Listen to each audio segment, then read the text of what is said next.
আজ বাগানে এসেছি আপনাদেরকে আমার বাগানের একটা গাছ শেয়ার করতে।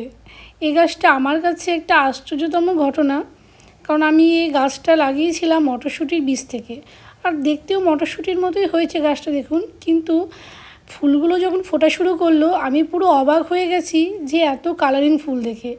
আপনারা কি কখনো দেখেছেন এরকম কালারিং ফুল মটরশুঁটির গাছে? আমি তো কখনো দেখিনি, কারণ আমি দেখেছি সাদা ফুল হয় মটরশুঁটির। তো আমি এখনও কনফিউজড যে এগুলো মটরশুঁটি মানে হবে কি না আদৌ, বা এগুলো ফুলেরই গাছ কি না, কারণ পুরো বাগানটা আমার এই ফুলের শোভায় ছড়িয়ে আছে।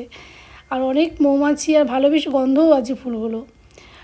যদিও কখনো মটরশুঁটি ধরে অবশ্যই আর একটা ভিডিও করে দেখাবো, কিন্তু আপনারা যদি জেনে থাকেন অবশ্যই কমেন্টে জানাবেন যে এগুলো মটরশুঁটির গাছ কিনা। মানে আমি জানতে চাইছি, কারণ আমি এখনও কনফিউজড। আর এই গাছে এক একটা ফুলের আবার দুটো করে কালার হচ্ছে, আবার একটা ফুলের দুটো করে কালার। মানে কি অদ্ভুত রকম, মানে প্রকৃতি সত্যিই ভীষণ অদ্ভুত আর ভীষণই সুন্দর। কালারগুলোও খুব সুন্দর।